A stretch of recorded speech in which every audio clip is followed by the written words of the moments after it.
নমস্কার বন্ধুরা, সবাই কেমন আছো? আশা করি সকলেই ভালো আছো, সুস্থ আছো। স্বপ্নার গল্পকথায় সবাইকে অনেক ভালোবাসা জানিয়ে আজকে নতুন গল্প শুরু করছি তোমাদের সাথে। চলো তাহলে, আজ হচ্ছে শ্রাবণ মাসের লাস্ট সোমবার 2025। তা প্রথমটা করেছিলাম আর লাস্টেরটা প্রত্যেকটাই করি, কিন্তু নিয়ম করে প্রথমটা লাস্টেরটা। আর তোমরা সবাই জানো যেহেতু আমার শরীর খুব একটা ভালো নেই, মানে ভালো নেই না, এমনি ভালোই আছে, কিন্তু এই একটা অপারেশন হয়েছে বলে শরীরটা একটু খারাপ বলে তাই আমি মানে দুটোই করেছি। আর এক সিদ্ধ প্রত্যেকবার ফল ফল খেয়ে থাকি, এবছরে এক সিদ্ধ ভাত খেয়েছি, অন্ন। আর ঘরেই বাবার মাথায় আমি জল ঢালি। তোমরা সবাই জানো নীলের বাতিতে, তারপরে যে কোনো শিবরাত্রিরে, এই শ্রাবণ মাসে অন্য কোনো মন্দিরে গেলেও যাই, পাগলা বাবার মন্দিরে বা তোমার ভূতনাথে যাই, কিন্তু বাবার আমি ঘরের ঠাকুরের কাছে মাথায়ও জল ঢালি। আমি ঢেলেছি, সবাই ঢেলেছে, মেয়ে ঢেলেছে, সবাই বৌদিরা ঢেলেছে, অনেকে এসে আমার বাবার মাথায় জল ঢালেন।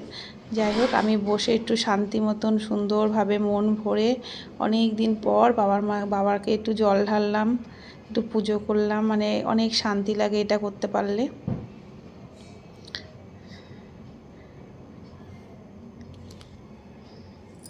একটু পুজো দিয়ে নিলাম সুন্দর করে, ফুল টুল দিয়ে, সমস্ত কিছু দিয়ে, বেলপাতা সবাই দিয়েছে, আমরা এক জায়গায় সব রেখেছিলাম, সবাই নিয়ে নিয়ে দেওয়া হয়েছে।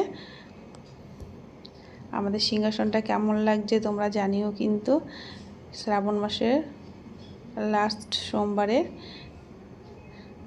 এটা।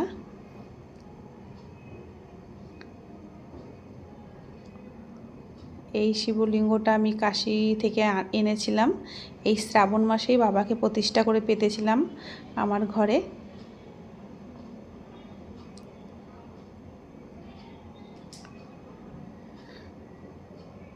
আমার ছোটো থেকে খুব মনে ইচ্ছা ছিল যে কাশী থেকে বাবাকে এনে ঘরে পাতবো। যাই হোক, বাবা সেই ইচ্ছা পূর্ণ করেছে।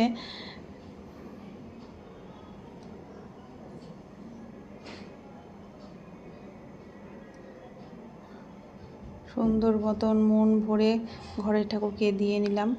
ঘরে দেখবে তুমি বসে অনেকক্ষণ টাইম ধরে বেশ সুন্দরভাবে তুমি দিতে পারবে। মন্দিরে গেলে কি আরও 10জন থাকে, তাদেরও তাড়াহুড়ো থাকে বা মন্দির পক্ষ থেকে, কিন্তু ঘরে তুমি একদম সুন্দরভাবে ঠান্ডা মতন দিতে পারবে। আমার তো ঘরের ঠাকুরকে ঢেলে খুব শান্তি লাগে, ভালো লাগে।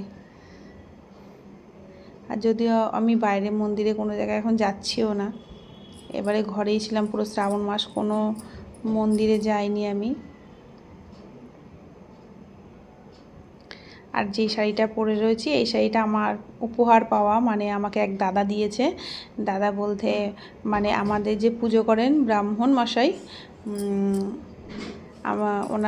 উনি আমাকে দিয়েছেন। উনি আমাকে খুব ভালোবাসেন, বোনের মতন দেখেন, তাই আমাকে বলেছে তুই পুজো পার্বণ করবি যখন এটা পরবি বলে আমাকে এই শাড়িটা দিয়েছেন। দাদা বৌদি দুজনে মিলে দিয়েছেন আমাকে এই শাড়িটা।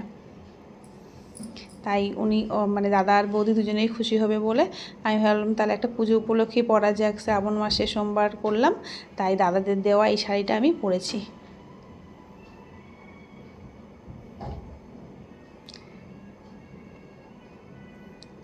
শাড়িটা কীরকম হয়েছে জানিও, আর আমায় কীরকম লাগছে সেটাও জানিও। আর আমার ভগবানের মন্দির কীরকম লাগছে সেটাও তোমরা জানিও। আর তোমাদের যদি আমার ভিডিও ভালো লেগে থাকে তাহলে তোমরা একটা আমাকে লাইক করে দিও, সাবস্ক্রাইব করো, আর আমার চ্যানেলের পাশে থেকো তোমাদের সাপোর্টেই, তাহলে আমি আরও এগিয়ে যেতে পারবো। আমার খুব ছোট পরিবার, আমি চাই তোমাদের আশীর্বাদে পরিবারটা যেন অনেকটাই বড় হয়। তোমরা সাপোর্ট করলে নিশ্চয়ই বড় হবে একদিন, এই বিশ্বাস আমার আছে।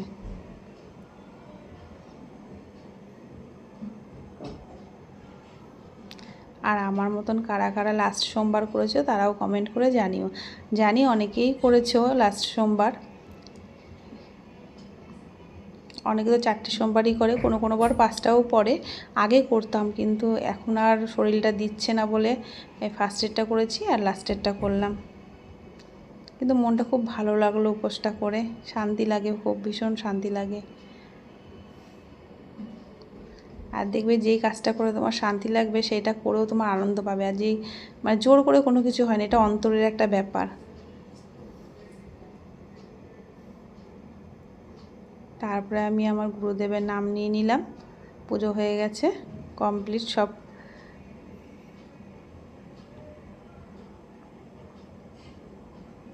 দেখো আমার বাবাকে, ভোলে বাবাকে কত সুন্দর বসে আছে। এটা পুজো এসে সবাইকে অনেক ভালোবাসা।